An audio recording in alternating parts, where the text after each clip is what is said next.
আপনার বাচ্চা যদি বেশি পরিমাণে জেদি বা রাগী হয়ে থাকে, টানা 19 দিন আল্লাহর কোরআনের এই আমলটা 7 বার পরে তার মাথার মধ্যে ফু দেন, দেখবেন ইনশাআল্লাহ এই বাচ্চাকে, এই সন্তানকে আল্লাহ তাআলা আপনার কথা মতো চলানোর তৌফিক দান করবেন। দেখবেন সন্তানগুলো যখন কথা শুনে না, তখন এক যে পিতামাতার জন্য সবচেয়ে বড় মুসিবত হলো এই সন্তানগুলো কথা শুনে না। এই ক্ষেত্রে অনেক বাবা মা দেখবেন অনেক সময় হুজুরের কাছে যায়, পানি পড়া, তাবিজ পড়া, এই সেই নানানবিধ কিছু নিয়ে আসে, এরপরও দেখবেন সন্তান কথা শুনে না।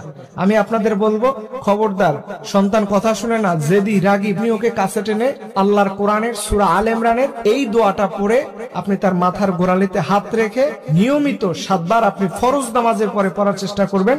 সবচেয়ে বেশি ভালো হয় ফরজ নামাজের পরে পড়তে পারলে। এই সময়টাতে আপনি পড়তে পারলে দেখবেন আপনার সন্তানকে এবং আনুগত্যশীল সন্তান হিসেবে কবুল করে নেবে।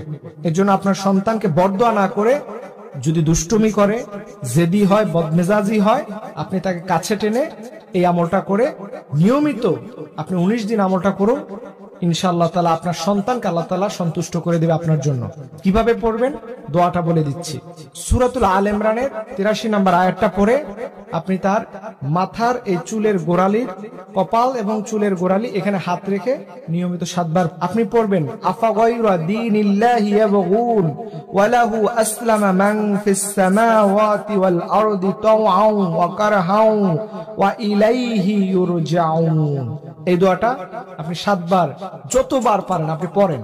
পড়তে পড়তে দেখবেন আল্লাহর কাছে ফরিয়াদ করবেন, আল্লাহ তাআলা এই দোয়ার কারণে, এই দোয়ার কল্যাণের কারণে আল্লাহ তাআলা আপনার সন্তানকে যে পৃথিবীর মধ্যে একটা শ্রেষ্ঠ সন্তান হিসেবে কবুল করবে নেবেন।